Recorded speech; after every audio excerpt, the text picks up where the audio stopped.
मसीह की आप सभी ठीक है।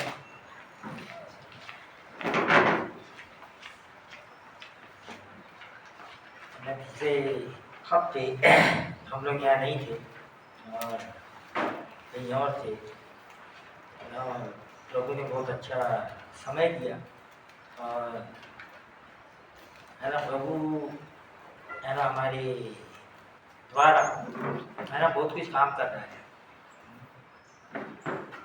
और लोग काफ़ी उसका रिस्पांस है, बहुत अच्छा रिस्पांस है ना। ऐसे अभी पता चल रहा है कि जो वचन है ना प्रभु ने हमारे द्वारा बोया वो काफ़ी है ना उसके नतीजे सामने आ रहे हैं और है ना कभी कभी ऐसे लगता है कि है ना सिर्फ इस कलीसिया के ऊपर ध्यान नहीं देना पड़ेगा। है ना मैं बहुत है ना गंभीर हूँ इस बात में। है ना इस कलीसिया के ऊपर सिर्फ ध्यान देने से कुछ नहीं होने वाला, क्योंकि है ना प्रभु जो जिस तरीके से जो काम करवाने मांग रहा है वो है ना बहुत कुछ कराना चाहता है, लेकिन शायद हम लोग है ना यहाँ पर कुछ ज़्यादा ही समय दे के प्रभु के काम में रुकावट बन रहे हैं। है ना जिनके पास में बहुत भूख और प्यास है, जिनके पास में प्रभु के लिए हाँ बहुत कुछ करने का इरादा है ना उनके लिए कुछ करना बहुत अच्छा होगा। इसलिए वचन बार बार बोलता समय को बहुमूल्य समझो, दिन खराब है। कहाँ तुम समय बिताते हो ये बहुत जरूरी होता है। और प्रभु ने बहुत है ना अच्छे बड़े अद्भुत काम किया और जहाँ पर हमने है ना ये किया है ना मैं कभी सोचा नहीं था कि मैं खुद अपने ही शहर में जाके ऐसा है ना मैंने बहुत बार मीटिंग किया, लेकिन इस बार जो जो जो है ना ये हुआ और जो जिस तरीके से जो रिस्पांस आया है ना वो है ना गजब का रिस्पांस था। और नागपुर एक ऐसी जगह है जो इंडिया का सेंटर है और कई साल पहले एक भविष्यवाणी भी है, बहुत से भविष्यवक्ताओं ने ऐसी भविष्यवाणी किए थे कि जागृति नागपुर से आएंगी, क्योंकि सेंटर है ना जिस तरीके से यरूशलेम वर्ल्ड का सेंटर है, इजराइल वर्ल्ड का सेंटर है ना नागपुर इंडिया का सेंटर है। और लोगों के अंदर में काफ़ी है ना इस बार मैंने काफ़ी बदलाव देखा और है ना चलो उल्टे सीधे काम तो हर जगह होते ही रहते हैं और उल्टे सीधे लोग दुनिया में कहीं जाने वाले नहीं है, वो यहीं रहेंगे है ना, क्योंकि शैतान भी यहीं रहेगा और लोग भी यहीं रहेंगे। तो एक चीज सीखना पड़ेगा कि जो लोग या जो प्रॉपर रिस्पांस नहीं देते या जो प्रॉपर तरीके से प्रभु के वचन, क्योंकि है ना प्रभु का जो वचन है ना इसको हम पता नहीं कि सारे लोग क्या सोचते हैं, लेकिन ये जो प्रभु का वचन है ना ये कॉन्स्टिट्यूशन है, ये नियम है।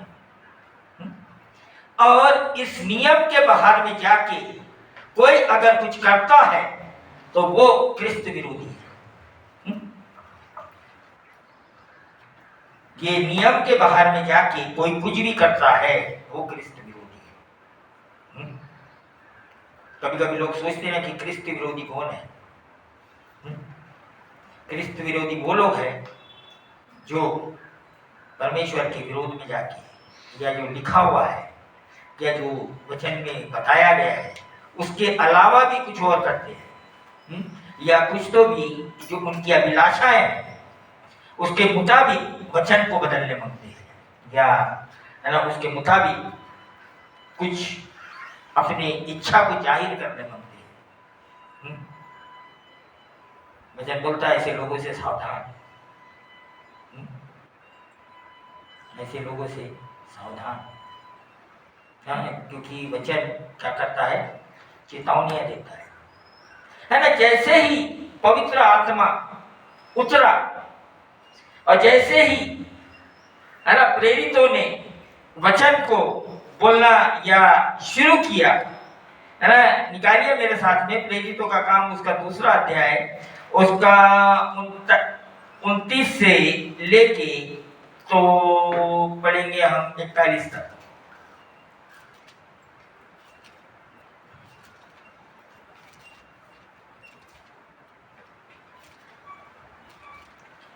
मिल गया सबको? हे भाइयों, मैं कुलपति दाऊद के विषय में तुमसे साहस के साथ यह कह सकता हूँ कि वह तो मर गया और गाड़ा भी गया, और उसकी कब्र आज तक हमारे यहाँ विद्वान है। वह भविष्य वक्ता था, वह जानता था कि परमेश्वर ने मुझसे शपथ खाई है कि मैं तेरे वंश में से एक व्यक्ति को तेरे सिंहासन पर बैठाऊंगा। उसने होने वाली बात को पहले ही से देखकर मसीह के जी उठने के विषय में भविष्यवाणी की कि न तो उसका प्राण अधोलोक में छोड़ा गया और न उसकी देह सड़ने पाई। इसी यीशु को परमेश्वर ने जिलाया, जिसके हम सब गवाह हैं। इस प्रकार परमेश्वर के दाहिने हाथ से सर्वोच्च पद पाकर और पिता से वह पवित्र आत्मा प्राप्त करके जिसकी प्रतिज्ञा की गई थी, अब उसने यह उंडेल दिया है जो तुम देखते और सुनते हो। क्योंकि दाऊद तो स्वर्ग पर नहीं चढ़ा, परंतु वह आप कहता है, प्रभु ने मेरे प्रभु से कहा, मेरे दाहिने बैठ, जब तक कि मैं तेरे बैरियों को तेरे पांव तले की चौकी न कर दूं। अतः अब इज़राइल का सारा घराना निश्चित रूप से जान ले कि परमेश्वर ने उसी यीशु को, जिसे तुमने क्रूस पर चढ़ाया, प्रभु भी ठहराया और मसीह भी। अब सुनने वालों के हृदय छिप गए और वे पतरस और शेष प्रेरितों से पूछने लगे, हे भाइयों, हम क्या करें? पतरस ने उनसे कहा, मन फिराओ और तुम में से हर एक अपने अपने पापों की क्षमा के लिए यीशु मसीह के नाम से बपतिस्मा ले, तो तुम पवित्र आत्मा का दान पाओगे। क्योंकि यह प्रतिज्ञा तुम और तुम्हारी संतानों और सब दूर दूर के लोगों के लिए भी है, जिनको प्रभु हमारा परमेश्वर अपने पास बुलाएगा। उसने बहुत और बातों से भी गवाही देकर समझाया कि अपने आप को इस टेढ़ी जाति से बचाओ। अतः जिन्होंने उसका वचन ग्रहण किया, उन्होंने बपतिस्मा लिया और उसी दिन 3000 मनुष्य के लगभग उनमें मिल गए। और वे प्रेरितों, यहाँ जैसे ही पवित्र आत्मा के लिए एक बात है ना, कभी कभी कलीसिया में मैं हमेशा बोलता हूँ कि बहुत से लोग गलत फहमी में, जिनके पास पवित्र आत्मा नहीं है लेकिन सोच रहे पवित्र आत्मा है। इंसान का विलिंग पावर है ना, बहुत स्ट्रांग होता है, कुछ भी कर सकता है, कुछ भी छोड़ सकता है, किसी भी हद तक जा भी सकता है धर्म को लेकर, है ना। इससे वंचित मत रहो। अगर पवित्र आत्मा आ गया, हाँ, यहाँ पर जो बात है ना, यहाँ पर जब पवित्र आत्मा आया और जब पतरस ने प्रचार किया, है ना, तो जो पहला जो रिस्पॉन्स लोगों की तरफ से आया वो क्या है? 37 वचन पढ़िए। तब सुनने वालों के हृदय छिप गए और वे पतरस और शेष प्रेरितों से पूछने लगे, हे भाइयों, हम क्या करें? क्या है प्रश्न? क्या है? पवित्र आत्मा आया इनमें, और जब इन्होंने इन लोगों को सुनाया तो क्या हो गया? लोगों के हृदय छिप गए। मतलब है ना, इसको बोलते हैं ट्रूथ हर्ट्स। सच्चाई छेदता है, सच्चाई मारता है। और जब है ना, आजकल ये टाइप का प्रचार बंद हो गया है ना। मेरे पास में है ना, जब फीडबैक लोगों से लिया गया, मैंने जब नागपुर के अंदर में हम लोगों ने प्रचार किए, नागपुर के अंदर में शिक्षा दिए, तो है ना, जो सारा प्रचार और ये वो सारे है ना, इंडिया के अंदर में नहीं लेकिन यूएस वगैरह में भी पहुंच गया और लोगों के रिस्पॉन्स आए। ऐसा प्रचार कई सालों के बाद में सुनने आ रहा है ना। केरला से ऐसा रिस्पॉन्स आया, यूएस से ऐसा रिस्पॉन्स आया कि कई साल के बाद में ऐसा वचन सुनने में आया। मतलब हम समझ सकते हैं कि आजकल ये टाइप का वचन बंद हो गया है। क्यों? क्योंकि समझौते वाले वचन चालू हो गए।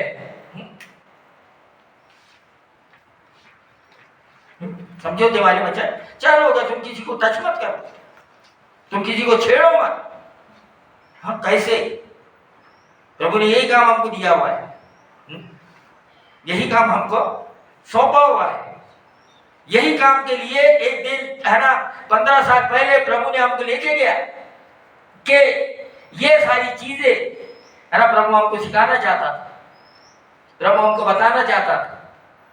और प्रभु ने ये भी बोला था कि ये प्रचार करने के बाद में बहुत कम लोग आपके पास में रह जाएंगे। आप तैयार हैं?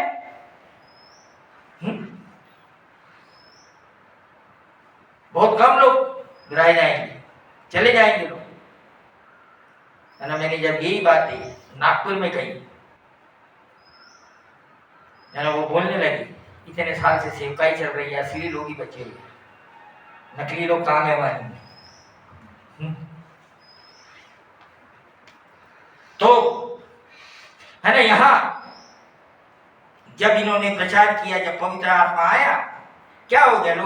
लोगों का रिस्पांस क्या है? लोगों ने यहाँ बोला बहुत अच्छा बोला है, नहीं बहुत अच्छा वचन है, बहुत सुंदर वचन है। हाँ, क्या किया पवित्र आत्मा ने यहाँ पर लोगों के, है ना, क्या किया? उनको कायल कर दिया, उनको छेद दिया।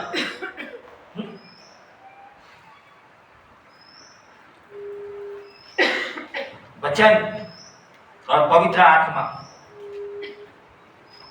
है ना, लोगों को क्या करता है?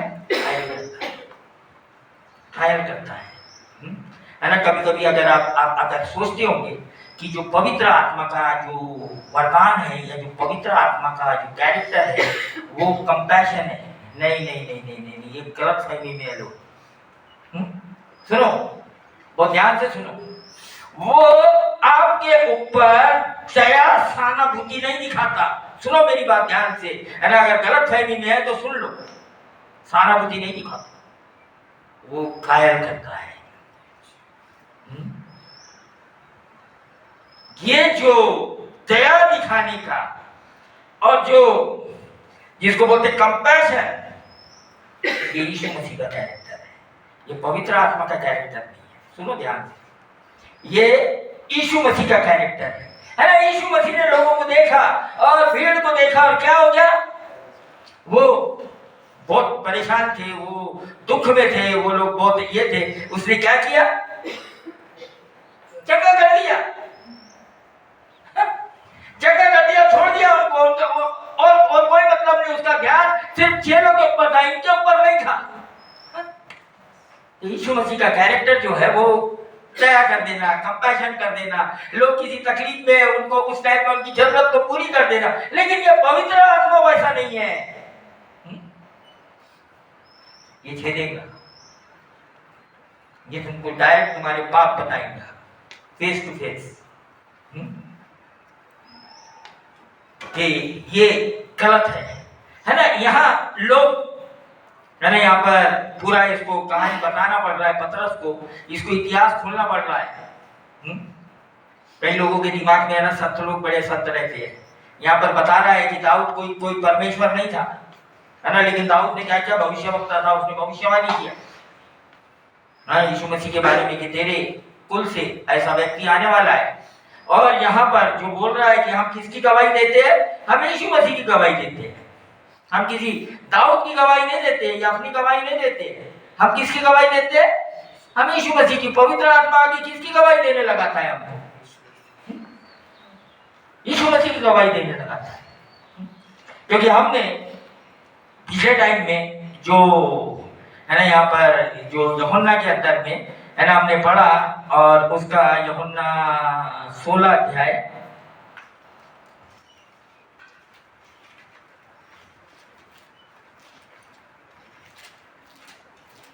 13 वचन।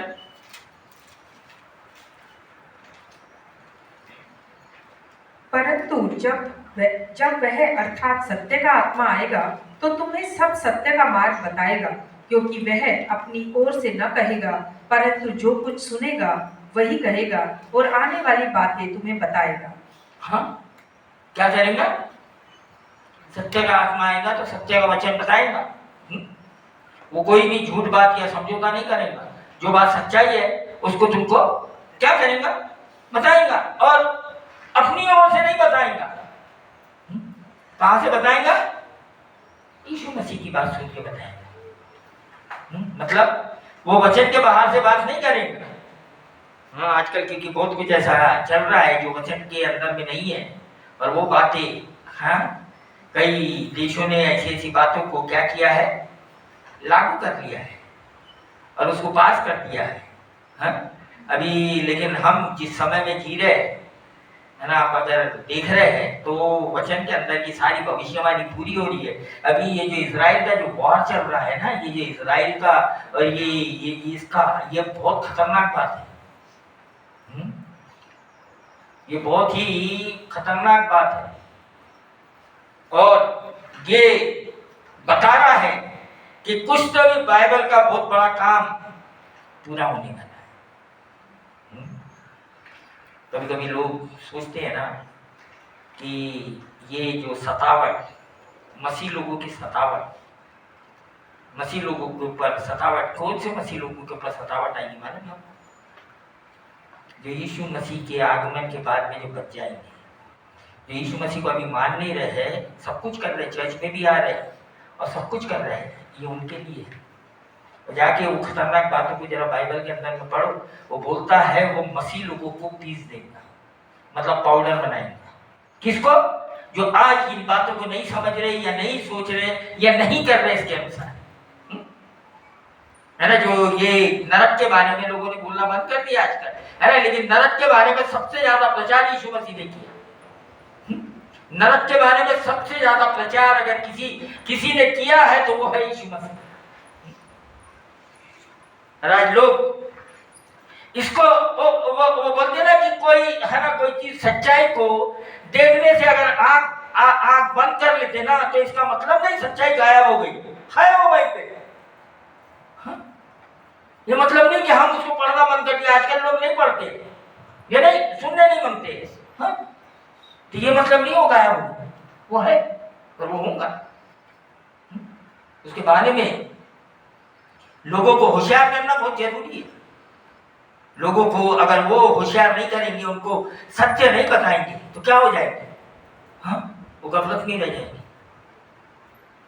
वो गफलत में रह जाएंगे, है ना। नागपुर के अंदर में भी जब ये ना दो विषय के ऊपर खास करके हमने प्रचार किया है, एक तो पवित्र आत्मा के ऊपर और दूसरा नरक के ऊपर।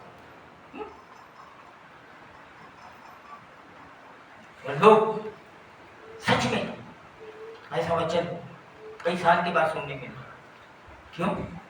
मतलब गायब होते जा रहा है ऐसी बातें, कलीसिया के अंदर से, लोगों के अंदर से गायब होते जा रहे हैं। लोग नहीं सुनने मग रहे हैं, नहीं सुनना चाहते हैं, हाँ?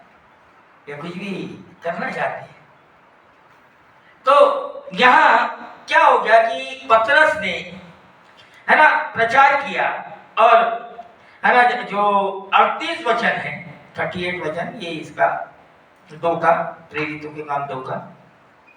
पतरस ने उनसे कहा, मन फिराओ और तुम में से हर एक अपने अपने पापों की क्षमा के लिए यीशु मसीह के नाम से बपतिस्मा ले, तो तुम पवित्र आत्मा का दान पाओगे। हाँ, ये बहुत मेन बात है ना। मैं शुरू में आपको बोला, बहुत से लोग गलत फहमी में है कि उनको पवित्र आत्मा का बपतिस्मा मिला है। हाँ? यहाँ पर बहुत, है ना, ध्यान देने वाली बात है, किसको पवित्र आत्मा का बपतिस्मा मिलता है? किसको मिलता है? पढ़ो। हाँ? हाँ? जो मन फिराए और अपने अपने पापों की क्षमा के लिए यीशु मसीह के नाम से बपतिस्मा है। नहीं, जो सब कर रहे थे दुनिया में वही अभी भी कर रहे हो, उसी विचार से चल रहे हो, वही सब कर रहे हो। और गलत फहमी, ये लोगों का, है ना, बहुत बड़ा धोखा है। पवित्र आत्मा मिल गया, पवित्र आत्मा मिल गया तो जीवन परिवर्तन क्यों नहीं हो रहा है? सोच क्यों नहीं बदल रही है? पवित्र आत्मा मिल गया ना। जिसको पवित्र आत्मा मिल जाता है ना, अगर वो एक संडे चर्च नहीं आया ना तो वो गिल्टी हो जाता है और उसको ऐसा लगता है मैंने बहुत बड़ा पाप कर लिया। मालूम आपको? जिसको पवित्र आत्मा मिल गया ना, वो परमेश्वर की बातों को टाल नहीं सकता। नहीं चलता है, ये सब चलता है। कभी इसके बारे में कभी आपने कभी सोचा या विचार किया? हाँ? पवित्र आत्मा मिल गया। हाँ? पवित्र आत्मा तुमको हंसी ठट्टा करने के लिए नहीं मिल गया कि परमेश्वर की बातों का उल्लंघन करते जाओ। हाँ? अरे यहाँ पर इसीलिए ये है ना, ये यहाँ पर इसका क्या है मालूम क्या? ये चीज चाहिए पवित्र आत्मा पाने के लिए। हाँ? वो तो किया नहीं, बोले पवित्र आत्मा मिल गया। वो पवित्र आत्मा है, वो कहीं में भी आके वास नहीं करता, गंदी जगह में आके वास नहीं करता वो। हाँ? वहां वास नहीं करता वो। गलत फहमी में लोग पड़े हुए हैं। हाँ? खास करके मसीही लोग। पवित्र आत्मा मिल गया, जीवन नहीं बदल रहे। पवित्र आत्मा मिल गया कैसे? कभी कभी पूरी तरीके से अपने पापों को सामने लेके आए, कभी पूरी तरीके से उसको पश्चाताप किए, और जो पहले कर रहे थे उससे मुड़ गए। हाँ, वही कर रहे, लेकिन पवित्र आत्मा मिल गया नहीं। भरमाने वाला आत्मा मिल गया, भावी बोलने वाला आत्मा मिल गया, धोखा देने वाला आत्मा मिल गया खुद के अपने आप को। खतरनाक है ना यहाँ पर। इसीलिए पतरस ने उनसे कहा, जब इन्होंने क्वेश्चन किया, जब इन्होंने प्रश्न पूछा, भाई अब तूने सच्चाई को और सच्चाई की बातों को जो सच में हुआ है और जो यीशु मसीह ही गवाह है और तुम उसके गवाह हो, तो हम उसको अब हमको बताओ कि वो क्या गवाही है। अब तुम हमको बताओ, है ना। सैल्वेशन में से आज चर्च में से गायब हो गया, क्योंकि मालूम है पश्चाताप क्या है। सैल्वेशन हो गया, उद्धार हो गया। अपने अपने उद्धार में जाके जांचो, सच में जांचो कि और परखो कि सच में हो गया या नहीं हो गया। हो गया, हो सकता है कि जब ग्रहण किए थे तब हुआ, उसके बाद में ये पश्चाताप नहीं करने के कारण, वही है ना पुरानी चाल चलने के कारण, पुराने तौर तरीके को नहीं छोड़ने के कारण खो दिए, जीवन नहीं बदलता। और जो शांति है और आपके जीवन में है ना, दूसरी बात है ना, दुख का पहाड़ बढ़ते जाएगा। सुन लो, हाँ? आपकी समस्याएं हल नहीं होंगी। और भी ये क्या है ना, परमेश्वर के पास में आने के बाद में है ना, अगर मैं पूछूं कि आपने जिस दिन यीशु मसीह को ग्रहण किया उस दिन आपने क्या वादा किया? जिस दिन आपने शादी की अपने पत्नी से क्या वादा किया? हाँ? सोचो। हम और आज क्या कर रहे हो? बड़ी गहरी बात है ये। जिस दिन आपने यीशु मसीह को ग्रहण किया, आज लोग बोलते हम तो सेवा करना चाहते हैं। तो क्या हुआ भाई, कौन से साहब ने सुन लिया आपको? सेवा करना चाहते तो कर रहे क्यों नहीं? हाँ? कौन रोक रहा है आपको? कौन रोक रहा है? वो चीज जो रोक रही है उसको अपने अंदर में झांक के देखो, क्या रोक रहा है? बाहर नहीं है, वो आपके अंदर है। वो दुष्टता अंदर है, बाहर नहीं है। बाहर में मत ढूंढो, वो दुष्टता अंदर है। यहाँ ये जो प्रश्न पूछा गया, ये कौन लोग थे जिनको पवित्र आत्मा ने घायल कर दिया, जिनको पवित्र आत्मा ने विवश कर दिया? पतरस, तू बता हम क्या करें? तू बता, सीरियस मैटर है, तू बता। ऐसा होने के बाद में लोग पूछना चाहिए, अब बता हमने क्या करें। हाँ, उसके ऊपर तर्क वितर्क कि अपने आप की सफाई देने के लिए हम तो बड़े अच्छे हैं, हम तो बड़े धर्मी लोग हैं, हम तो बहुत अच्छे लोग हैं। हाँ, पहला प्रश्न, बताओ हम क्या करें? क्या क्या चीज छोड़ना है बताओ हमको, किस किस चीज को त्यागना है बताओ हमको। पवित्र आत्मा बता। कभी नहीं पूछते कौन सा आत्मा काम करता, पता नहीं।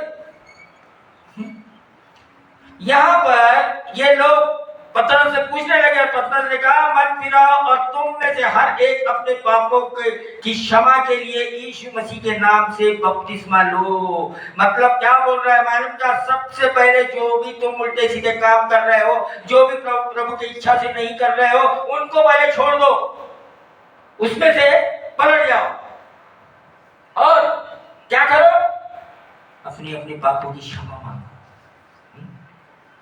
उसके बाद में यीशु मसीह के नाम से बपतिस्मा लो, तो क्या होगा? तो तुम पवित्र आत्मा का दान पाओगे, है ना। वो जो प्रभु बोलता है वो नहीं करते, बोलते पवित्र आत्मा मिल जाए। शॉर्टकट नहीं है यहाँ पर कुछ भी बात, कोई भी शॉर्टकट नहीं है। या उसमें तो तुम ये बोले कि हमने, है ना, हम तो जैसा जीते आए वैसे, और हमको पवित्र आत्मा मिल गया इसलिए उल्टी सीधी हरकतें करते रहते। नहीं मिला पवित्र आत्मा, या मिला भी था तो बुझा दी अपनी मन की चला के, अपने तरीके चला के, बुझ गया, काम नहीं कर रहा है। क्योंकि चर्च के और प्रभु के काम के अंदर में अगर पहला तुम्हारा प्रायोरिटी नहीं है किसी का भी, हाँ, तो जाके देखो क्या है।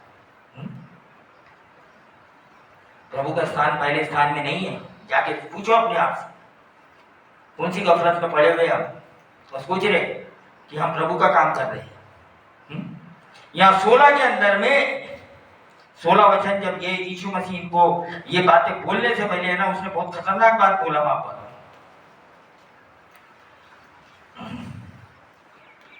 1 और 2 पढ़िए उसका, 16 का, यूहन्ना। ये बातें मैंने तुमसे इसलिए कही कि तुम ठोकर ना खाओ।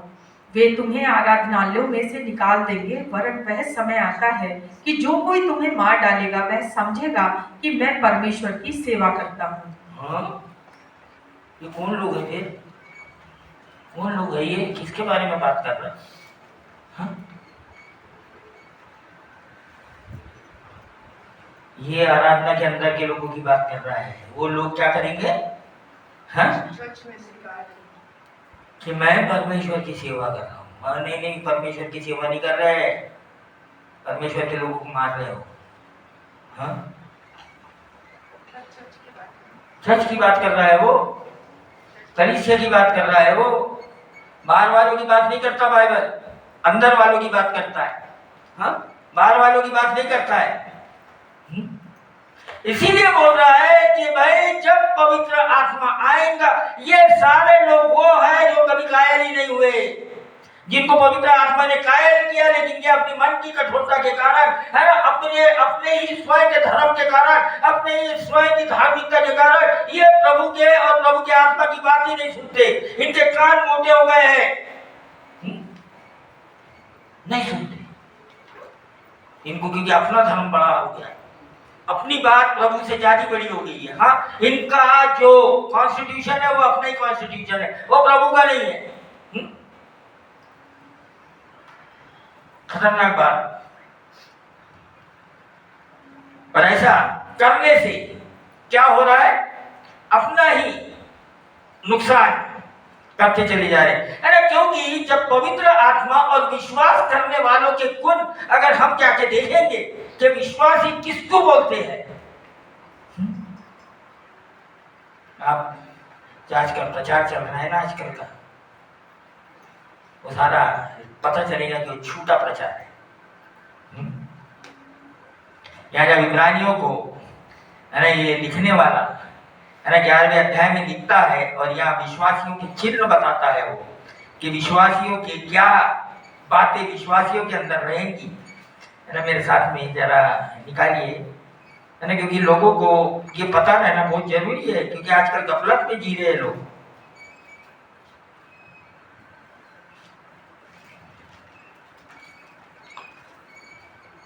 बत्तीस से पढ़िए उसका, 11 का। ये सब विश्वासियों के बारे में बात कर दिया, अब यहां से वो ये कुछ और बात बोल रहा है। इब्रानियों 11 का 32 से, इब्रानियों।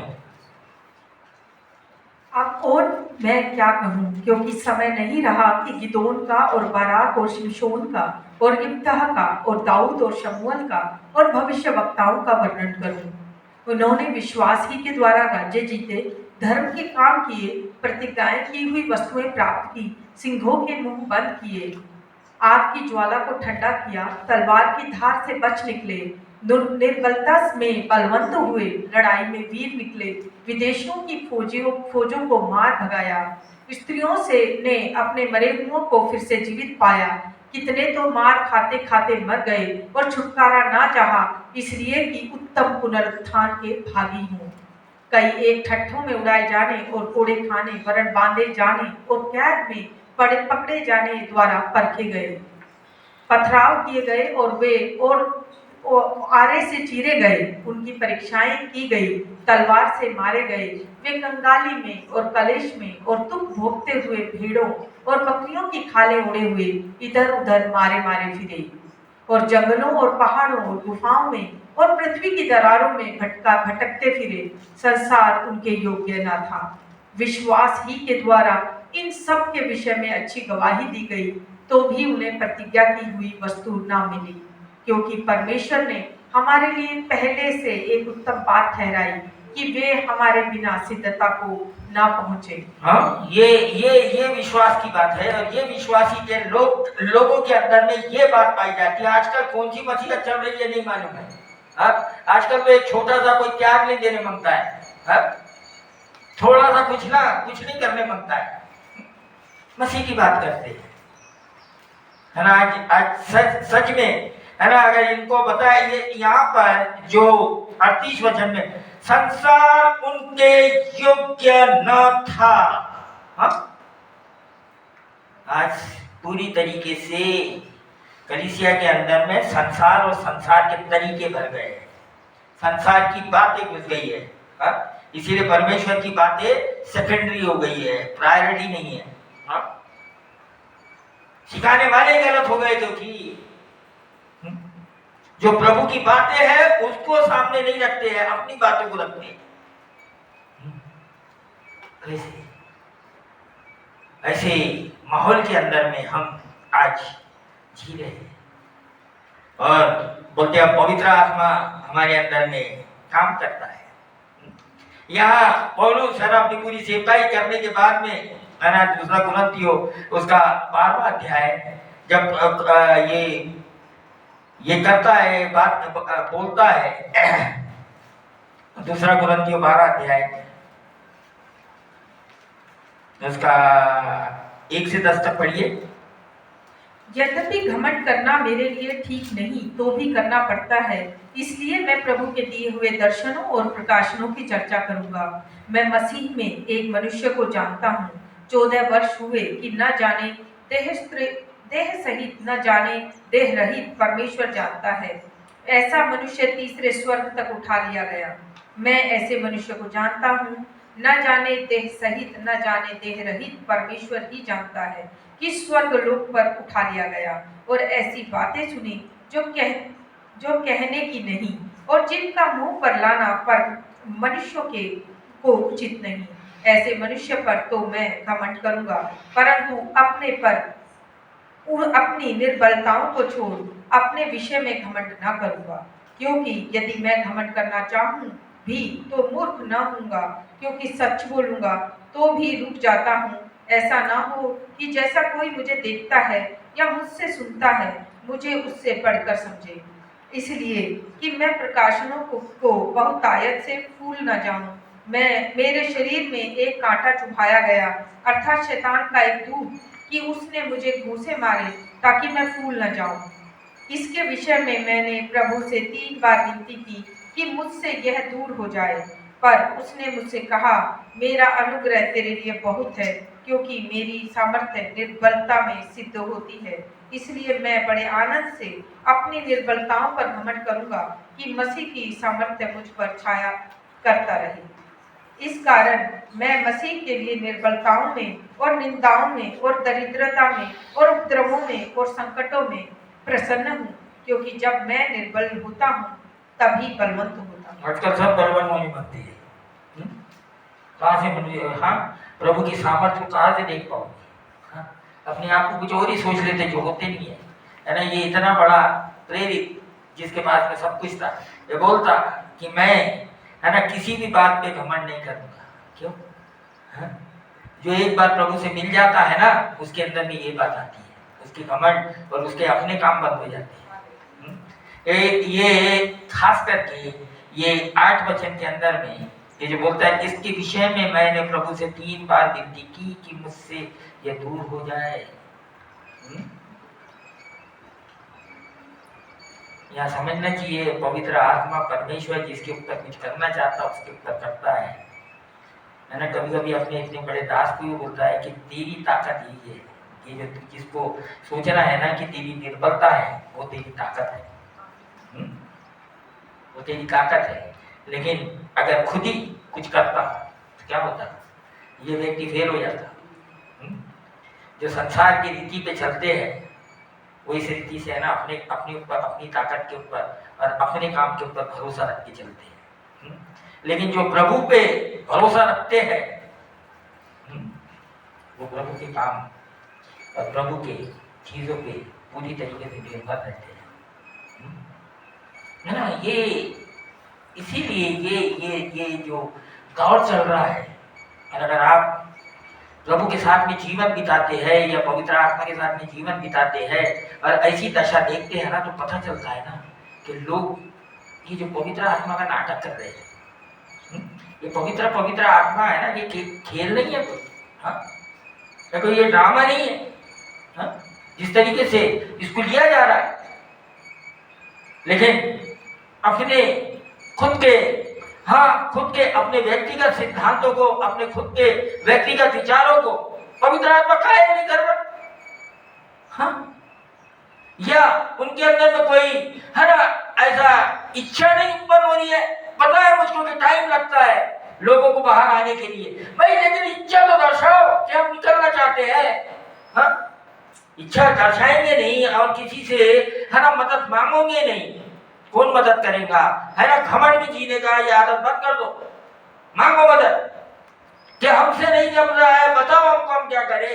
अरे यहाँ पर लिखा हुआ है कि उनके हृदय छिप गए, उन्होंने सवाल किया, अतरस पता हमको, हाँ? लेकिन अब यहाँ पर मसीहत कुछ बदल गई है, कोई कुछ पूछता ही नहीं है, हाँ? कोई कुछ यही नहीं करता है, हाँ? पूछो, हल मिलेगा, जवाब मिलेगा। पूछो तो सही कि घमंड में जी रहे, हाँ? ये घमंड ही चकनाचूर कर देगा।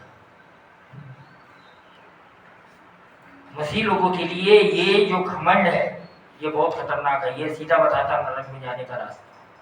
जिद, ज्यादा कलीसिया के लोग क्यों नरक में जाएंगे? मालूम? जिद के कारण, जिद करने के कारण ज्यादा नरक में जाएंगे। कलीसिया के अंदर में जब कुछ होता है, जब कुछ चलता है, या है ना कुछ छुटकारा पाना है, तो एक दूसरे से मदद करो, एक दूसरे की क्या करो? मदद करो। हमारे जैसा कोई धर्मी नहीं है, हम तो सत्यान थे, ये एटीट्यूड बंद करो। और पवित्र आत्मा कब आता है? जब हम पवित्र आत्मा कायल करता है और जब हम पश्चाताप करते हैं और जब हम पापों से फिर जाते हैं, तब पवित्र आत्मा आता है। न तो दुष्ट आत्मा काम करते रहता है। सुनो ध्यान से, दुष्ट आत्मा का काम चलते रहता है। तो दुष्ट आत्मा सिर्फ क्या करता है? एक दूसरे को गुस्सा दिलाता है, एक दूसरे को चिढ़ाता है। मालूम? ये व्यक्ति नहीं चिढ़ाता, उसके अंदर जो दुष्ट आत्मा बैठा हुआ है ना, वो चिढ़ाते रहता है एक दूसरे को। ध्यान में रखो, अगर तुमको किसी के ऊपर चिढ़ आ रही है ना, तो उस व्यक्ति को मत देखो, उसके अंदर के दुष्ट आत्मा को देखो। वो दुष्ट आत्मा चिढ़ा रहा है, वो दुष्ट आत्मा रिएक्ट कर रहा है उसके अंदर में। दिव्यानी बैठी है, वो सोचती रहेगी ना साइकोलॉजी में तो कुछ और ही वर्ड है कुछ और ही बोलते हैं उसको। तो नहीं, ये पूरी 100% प्योर क्या है? दुष्ट आत्मा है, लोगों के अंदर में काम कर रहा है, रिएक्ट कराता।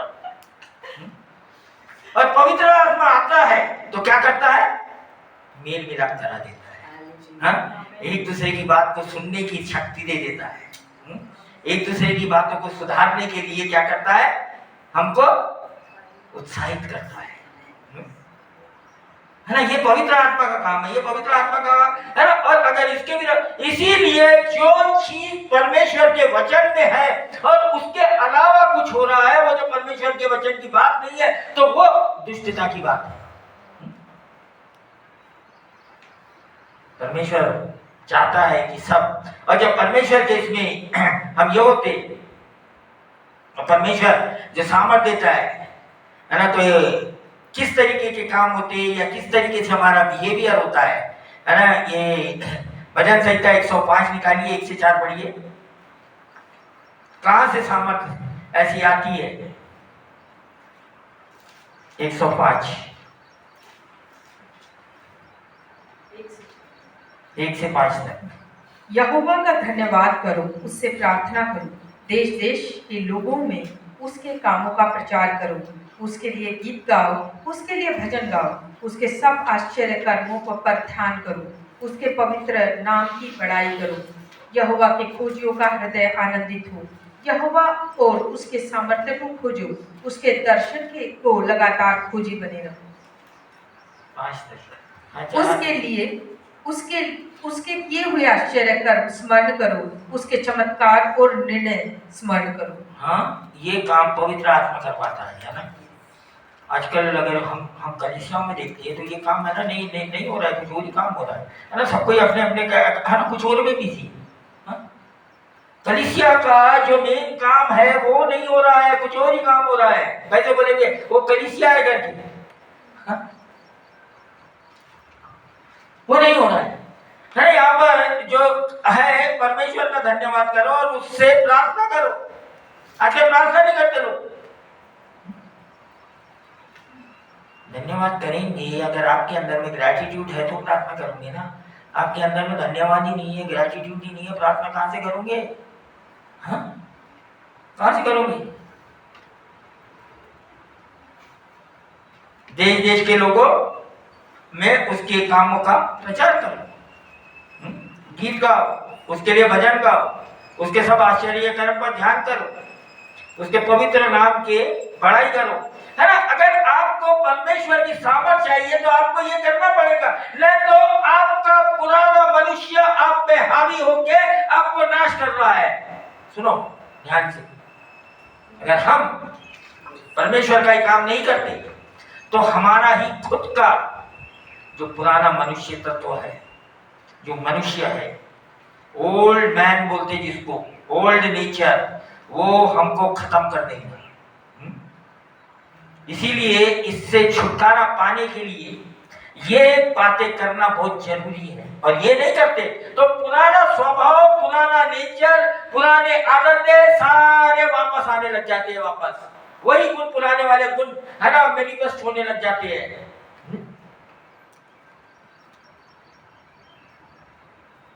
और परमेश्वर का राज हमारे अंदर बढ़ने के बदले दुष्ट का राज बढ़ने लग जाता है, दुष्टता बढ़ने लग जाती है। इसीलिए परमेश्वर है ना हमसे ये सारी बातें हमसे ये करना चाहता है ना। अगर हम परमेश्वर के वचन को मानते हैं और उसके अनुसार चलने मांगते हैं और उसकी गवाही देने मांगते हैं, तो हमको इस तरीके से, कलीसिया का काम ये है। और अगर ये काम कलीसिया में नहीं है, वो कलीसिया नहीं है, फिर अपने आप को कलीसिया बोलना बंद कर दो, जियो संसार की रीति से, मजे से जियो, बहुत अच्छे से जियो। हाँ, किसी को कोई ऑब्जेक्शन नहीं है। लेकिन अगर हम कलीसिया बोलते हैं तो हम परमेश्वर के वचन के अनुसार चलना जरूरी है, परमेश्वर के वचन के अनुसार करना जरूरी है। किसी ने किसी को नहीं रोका, आप नो ऑब्लिगेशन। आपके ऊपर, किसी भी चर्च वाले के ऊपर कोई ऑब्लिगेशन नहीं है। सुनो ध्यान से, अगर कोई सोचता होगा कि हमारे ऊपर, नहीं, कोई ऑब्लिगेशन नहीं है। अगर आप चाहते हैं कि जैसे भी जी रहा है हमको जीने दो, है ना, आपका फ्रीडम है। लेकिन अगर प्रभु के वजह से जीना चाहते हैं तो प्रभु की बातें तो बोलना पड़ेगा, प्रभु की बातें तो करना पड़ेगा। इसीलिए यहाँ यीशु मसीह जब यूहन्ना 15 के अंदर में जब बातें करता है ना, ये जो गवाही देने की बात कर रहा है ना, ये वचन के बाद में हम बंद करेंगे इसको। यूहन्ना 15 अध्याय इसका 28 से 27 तक पढ़ो। 15 का 18 से 27 तक। यदि संसार तुमसे बैर रखता है तो तुम जानते हो कि उसने तुमसे पहले मुझसे बैर रखा। यदि तुम संसार के होते तो संसार अपनों से प्रेम रखता, परंतु इस कारण कि तुम संसार के नहीं वरन मैंने तुम्हें संसार में से चुन लिया, इसीलिए संसार तुमसे बैर रखता है। जो बातें मैंने तुमसे कही थी, दास अपने स्वामी से बड़ा नहीं होता, उसको याद रखो। यदि उन्होंने मुझे सताया तो तुम्हें भी सताएंगे, यदि उन्होंने मेरी बात मानी तो तुम्हारी भी मानेंगे, परंतु यह सब कुछ वे मेरे नाम के कारण तुम्हारे साथ करेंगे, क्योंकि वे मेरे भेजने वाले को नहीं जानते। यदि मैं न आता और उनसे बातें न करता तो वे पापी न ठहरते, परंतु अब उन्हें उनके पाप के लिए कोई बहाना नहीं। जो मुझसे बैर रखता है वह मेरे पिता से भी बैर रखता है। यदि मैं उनमें वे काम न करता जो और किसी ने नहीं किए तो वे पापी नहीं ठहरते, परंतु अब तो उन्होंने मुझे और मेरे पिता दोनों को देखा और दोनों से बैर किया। यह इसलिए हुआ कि वह वचन पूरा हो जो उनकी व्यवस्था में लिखा है, उन्होंने मुझसे व्यर्थ बैर किया। परंतु जब वह सहायक आएगा जिसे मैं तुम्हारे पास पिता की ओर से भेजूंगा, अर्थात सत्य का आत्मा जो पिता की ओर से निकलता है, तो वह मेरी गवाही देगा, और तुम भी मेरे गवाह हो क्योंकि तुम आरंभ से मेरे साथ रहे हो। यहाँ पर खत्म करने से पहले यीशु मसीह कंक्लूजन दे रहा है। ये कौन से लोग हैं? बोलता है ये सोचो, ये सुनने वाले लोग हैं, ये वचन को सुना है, उसको ऊपर किया, लेकिन अब ये विरोधी बन गए हैं। हाँ, इसीलिए नहीं बचेंगे। क्यों नहीं बचेंगे? 22 वचन, यदि मैं न आता और उनसे बातें न करता तो वे पापी न ठहरते। जिसने सुना है वो और हंस गया, सुन लो। नहीं सुनते तो बहुत अच्छा होता, और सुन के नहीं करते और भी बड़ी सजा है। मैं डराने के लिए नहीं बोल रहा, ये यीशु मसीह के खुद के अपने शब्द है। और यहाँ पर खास करके 26 में, परंतु जब वो सहायक आएगा, ये सब मानने के लिए कौन तुमको मजबूर करेगा? ये एक ही है, पवित्र आत्मा। अगर आप नहीं मानते हैं यीशु मसीह की बातें, इसका मतलब है पवित्र आत्मा एक्टिव नहीं है अभी तक। या वचन की बातों को नहीं मानते हैं, कुछ तो भी अपनी जिद दिखाते हैं, अपने कानून बनाने की कोशिश करते हैं। यीशु मसीह नहीं है, यीशु मसीह नहीं है। परंतु जब वो सहायक आएगा जिसे मैं तुम्हारे पास पिता की ओर से भेजूंगा, अर्थात सत्य का आत्मा जो पिता की ओर से निकलता है, तो वह मेरी गवाही देगा कि मैंने तुमको ये बातें सिखाई है, तुम ये बातें लोगों को सिखाओ। कैसे जी रहे आज मसीह लोग? बहुत बड़ा क्वेश्चन है। मसीह लोगों को आज सबसे ज्यादा बिगड़े लोग मसीह लोग है ना। जब दुनिया में जीते हैं तो बहुत अच्छे से जीते हैं, जब मसीह में आ जाते तो उल्टे हो जाते, समझ में नहीं आता है ना। मेरे तरीके दुनिया में थे तो पूरे उल्टे थे, पूरी तरीके से जो करना था सब कर लिए। जब मसीह में आ गए तो यहाँ नहीं चलता है, यहाँ नहीं चलता है। यहाँ बदलने के लिए आए हैं हम, यहाँ पर क्या करने आए? बदलने के लिए आए हैं, बिगड़ने के लिए नहीं आए हैं। बोलते ना कि अगर यहाँ पर आके कोई बिगड़ गया, उसके लिए और कोई दूसरा रास्ता नहीं है, आखिरी रास्ता। इसीलिए यह बोलता कि है ना, जो ये गवाही, और तुम भी मेरे गवाह हो क्योंकि तुम मानव से मेरे साथ। कौन है यीशु मसीह का गवाह? वो लोग हैं जिसने पहले दिन से यीशु मसीह को ग्रहण किया, और उसके अनुसार चल रहे हैं, वो असली गवाह है। कभी कर लिए, कभी नहीं किए, कभी मन में आया तो ठीक है, कभी मन में नहीं आया तो नहीं है। हम कौन से कैटेगरी में हैं? किसमें है? आज जाते अपने आप देखिए कि हमारा जो पवित्र आत्मा कर रहे हैं, सच में हमने पश्चाताप किया है, बदले हैं उन कामों से, उन सोचों से, उन विचारों से, और पापों की क्षमा मांगी है, या वो पाप के ऊपर ही अपना बिल्डिंग बनाने की कोशिश कर रहे? कभी नहीं बनेंगी। इसलिए बोलते हैं जब सच्चाई खुलती है, वो खोलने लगाती है ना, दर्द होता है, दर्द होता है। लेकिन मैं आपको एक बहुत खास बात बताता हूँ, जब तक कि पाप का ह्यूमिलेशन नहीं होता है ना, तो पाप छूटता नहीं है, उसको ह्यूमिलेट किया जाता है, करना चाहिए। आपको शायद ये शिक्षा किसी ने नहीं दिया। आपके पाप को है ना पूरा देख के उसके ऊपर खुद को शर्म आना चाहिए, तब वो छूटता है। मैंने तो ठीक है, उसके ऊपर लिपापुती करते रहोगे ना, तो वो है ना जो सड़ा हुआ है ना, बोलते ना कि अगर है ना कब्र खोदोगे तो उसमें से पास ही मारेगा। उसको लिपापुती मत कर, उसको हटा दो, ह्यूमिलेट होने दो, वो ह्यूमिलेट, कोई बात नहीं। अगर आपने पाप किया है, आपने गलत किया है, शर्म आना चाहिए। बिना शर्म के कोई नहीं सुधरता। तो प्रभु यीशु मसीह गवाही अपने अंदर में बनने दो, और पवित्र आत्मा को कायल करने दो, और पापों से क्षमा मांगते जाओ। आइए मैं आगे का समय दूंगा। मैं थोड़ा सा ट्रेनिंग कीजिए, बहुत जरूरी बात है, इसलिए मैं आगे आए। आज सवेरे मतलब इधर आने से पहले मैंने प्यार करते समय यूट्यूब के थ्रू ऐसा मैसेज सुना, क्या चल रहा है इजराइल और अमेरिका के बीच में। कुछ तो ये लोग डिस्कस कर रहे थे, ईरान ने मतलब पूरा मतलब न्यूक्लियर ईरान का न्यूक्लियर को अमेरिका ने बमबारी करके खत्म किया, क्या किया, ये सारे डिस्कस चल रहे थे। तो वो इजराइल में हमारा कोरिया का एम्बेसडर कोरिया का राजदूत वो आके बता रहा था, इजराइल में जो हमारा कोरिया का एम्बेसडर। तो ऐसे ऐसे बात में बहुत इम्पोर्टेंट बात मैंने सुना, अरे आ गया, क्योंकि अभी क्या कर रहे थे, मेन बात मैं सिर्फ बोलूंगी,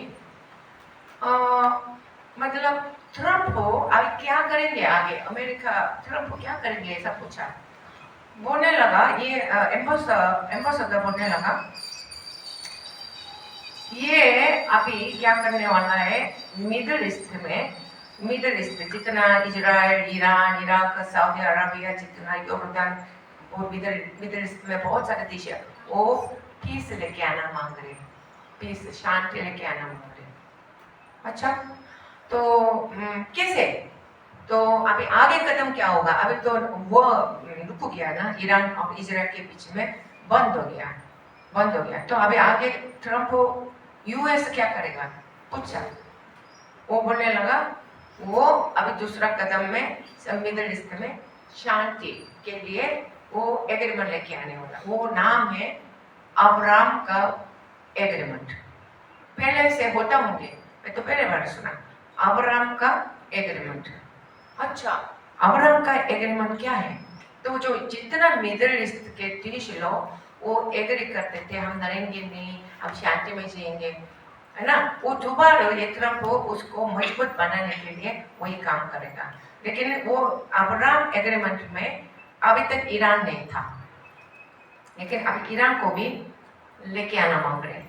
मानो ईरान आके शामिल हो गया अब्राहम का एग्रीमेंट में, तो क्या होगा, ये क्यों कर रहे हैं, वो घड़ी सवाल पूछ रहा था, क्योंकि वो क्रिश्चियन नहीं है, हम तो क्रिश्चियन है, पता से पता चला ये जो है एंटी क्राइस्ट, क्रिस्ट विरुद्ध आने का तैयार हो रहा है, 60 साल का एग्रीमेंट है।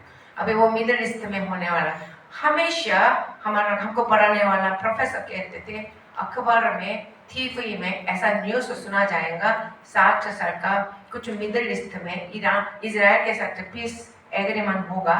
एग्रीमेंट को क्या बोलते हैं हिंदी में? समझौता। समझौता जो हो जाएगा, चौकस रहो। पूरा वो 60 साल मतलब महायुद्ध चालू है, महायुद्ध चालू होने वाला। तो अभी ये बात मैंने पहले बार सुना, ट्रम्प करना मांग रहे। अच्छा, तो हो सकता है ट्रम्प ही झूठे मतलब क्या है, एंटी क्राइस्ट क्या बोलेंगे आप? झूठे क्रिस्त विरोध अभी पता नहीं वो करवाना चाह रहे हैं। तो आजकल अब देखिए ना, ट्रम्प क्यों इतना सारे देश हमारा कोरिया का भी मतलब सरकार बदलना मांग रहे हैं, ऐसे ऐसा है जो गलत तरीके से सरकार चलाता है। अभी ईरान को भी सरकार बदलना मांग रहे हैं, रिज्यूम चेंज करना मांग रहे हैं, अभी कोरिया का भी करना मांग रहे हैं। ये कौन हो सकता है दूसरे देश का रिज्यूम चेंज कर रहा है सरकार, जो लोगों ने चुन के आया। तो इतना पाव आ गया ट्रम्प के ऊपर, मैं हैरान हो गया। हो सकता है ये क्रिस्त विरोध मैं देख रहे थे ध्यान से, आज सुबह सुना ये आने से कुछ तो 10 मिनट पहले मैं तैयार करते समय में। तो इसलिए बहुत हमारे अंदर है पवित्र आत्मा विवश कर रहा है। अभी समय आ चुका है। मैंने नागपुर में ये भी बोला, हो सकता है नागपुर में ये दरवाजा हमेशा बोलते थे लोग, हम अंतिम समय में जी रहे हैं, मतलब यीशु मसीह दरवाजा के पीछे खड़े हैं, बस उसका हाथ वो उसके लगे हुए हैं, क्या है खोलने के लिए वो अगर खोलने के लिए वो होता है ना हैंडल, तो हैंडल पे यीशु मसीह का हाथ लगा हुआ है। मैंने कई साल पहले सुना, लेकिन अभी मुझे ऐसा लग रहा खोल गया है और एक पाँव अंदर आ भी गया। पता नहीं मेरे को नागपुर में जब शिक्षा देते समय में यही मेरे को तुरंत प्रभु ऑलरेडी एक पाँव सिर्फ पीछे हो गया, एक पाँव अंदर आ गया। तो अच्छा मेरे को बहुत समझ में नहीं ये क्यों ऐसा विवश कर रहा है। तो घड़ी घड़ी सिर्फ लोगों का मुक्ति पक्का करो, मुक्ति को पक्का करो, है ना। हमने फ्राइडे को भी हम प्रार्थना में भी बोला हम यही काम करते रहेंगे, क्योंकि अभी ना मुक्ति फेलोशिप को देखते रहेंगे, नहीं बदलने वालों के लिए है ना दिल झुकाते रहेंगे, निराश होते, ये नहीं करने वाला। जहाँ जहाँ लोग बुलाएंगे और हमें पता चल रहा है ईशेबम नागपुर जाने 2 दिन पहले से पास्टर जी अकेले जाने वाला था। शाम को जब प्रार्थना करते पवित्र आत्मा मुझे कह रहा तू भी साथ जा, मुझे कहा साथ जाने के लिए मन गया। तो पहले मैंने सोचा ये मेरी माँ है, और अब प्रभु मैं बहुत थके हूँ और ये खल्ला भी पूरा खराब हो गया, और मैंने सुनने में आया नागपुर बहुत खराब है, कैसे जा सकता। इनकार किया। दूसरा दिन फिर पास्टर जी दूसरा दिन जा रहा था, और पहले दिन मैंने प्रार्थना किया शाम को, फिर पवित्र आत्मा कह रहे साथ जाओ। तो मैंने प्रभु को बोला मेरा गला ठीक होने दो, थोड़ा बोलने की लायक बना दो, और नागपुर थोड़ा मौसम ठंडा होने दीजिए, तब मैं जाऊंगी, तब मैं जाऊंगी सच में। लेकिन मैंने ऐसा करके गूगल में नागपुर का वो देखा, बिल्कुल पता नहीं 40 के ऊपर नहीं, सब 30 बादल ऐसा मौसम दिखा रहा। फिर मैंने बोला नहीं, कुछ भी नहीं बोला, जाने के लिए इच्छा नहीं।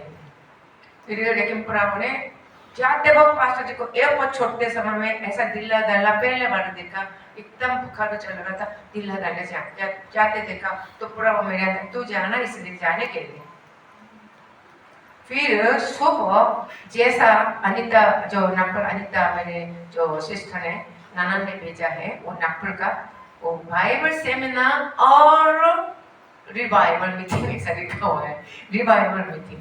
तो रिवाइवल मीटिंग जैसा सुबह पढ़ती थी, अरे ये पास्टर जी तबीयत ठीक नहीं है, चलो सेमिनार तो दे सकता, बाइबल स्टडी दे सकता, शाम का प्रार्थना जागृति मीटिंग कैसा करेंगे। मेरे को जाने के लिए ऐसा मना है, प्रभु को बता जाना। फिर मैंने पास्टर जी को फोन की, आ सकते आज, फिर तुरंत गया। एक दिन पूरा पास्टर जी अकेले किया, है ना। तो मैंने बोला प्रभु आया तो है, लेकिन क्या करेंगे, बस वो बताना लोगों को, मुक्ति पक्का करो। या मैंने सीधा बोला तुम लोग में से कितना जन मुक्ति है ना गारंटी है, आप अभी इसी समय में मर जाएंगे तो सीधा प्रभु के पास पहुंच सकते, ये चेक करो पूरा। उनको साफ बोला गया, है ना। बहुत अच्छे मशीन लोग थे, तो पास्टर लोग भी काफी बैठे हुए, वो थरथराते सुना थरथराते सुना, और उन लोगों ने सब आके वो किया, बताया, फीडबैक दिया। हम धन्यवाद देना चाहते हैं प्रभु ने अपना मुक्ति को चेक करने के लिए। सच में हम नहीं जानते कौन प्रभु आते समय में उठाया जाएगा, कौन ले जाएगा, क्योंकि अभी ये आज का जो उसके अनुसार 7 साल का पीस जो मिडिल ईस्ट में एग्रीमेंट है ना, यूएस के साथ ट्रम्प हो ऐसा करवा रहा है, आ गया, बस वो समय आ चुका है।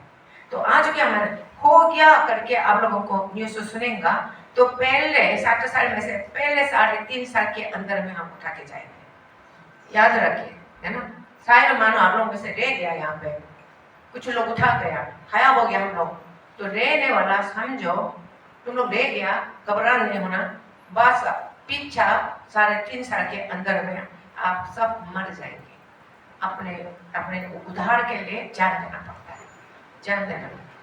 इसलिए बोलता वो 3.5 साल आने से पहले उद्धार के लिए पक्का करो, तैयार हो जाओ, ताकि उठा जाए, ठीक है। कभी वो आएगा आप लोगों के माथे पर, दाई हाथ के ऊपर 3.5 बता 600 क्या है 666 666 ये वो लगा देगा, मतलब कुछ तो कैश खत्म कर देगा। तो इसके द्वारा सब लेन देन हो जाएगा, आप कुछ नहीं खरीद पाएंगे। अभी भी देख रहा हमारा कैश कहाँ चलता है, सब कुछ ये चल रहा है। मैंने शिक्षा के दौरान भी बोला गया, ये फोन क्यों, कौन बोले ये फोन अभी हाथों में है, ये फोन हमारे बॉडी के अंदर आने वाला है, ये फोन कुछ तो चिप्स के रूप से अंदर आने वाला है। फिर हम कुछ सामान खरीद के बस वो काउंटर में सोचेंगे तो तुरंत क्या हो जाता है, मेरा बैंक से पैसा निकल जाएगा, ऐसे समय आएगा, ठीक है। तो अब इतना समय आ गया है, आप अपना सब पक्का कीजिए, उसके लिए आप प्रभु यीशु मसीह के साथ समय बिताए। आजकल प्रभु बहुत अभिषेक दे रहा है यहाँ पे, शाम का इवनिंग प्रार्थना, सच में जब से हमारा सेमिनार के बाद में अब मेरे को ऐसा खुद महसूस हो रहा है, बहुत पवित्र आत्मा अभिषेक के साथ प्रार्थना समय दे रहे हैं, और प्रार्थना किया जाए। तो आप लोग ये मिस मत करो, एक साथ प्रार्थना करना है, इसलिए उसी समय इतना सब कुछ बना रखा प्रभु के उपस्थिति। अभी चर्च ऐसा नजदीक रहने वाला, आओ साथ में प्रे करो, अपने मुद्दे को पक्का कीजिए, बंद कीजिए।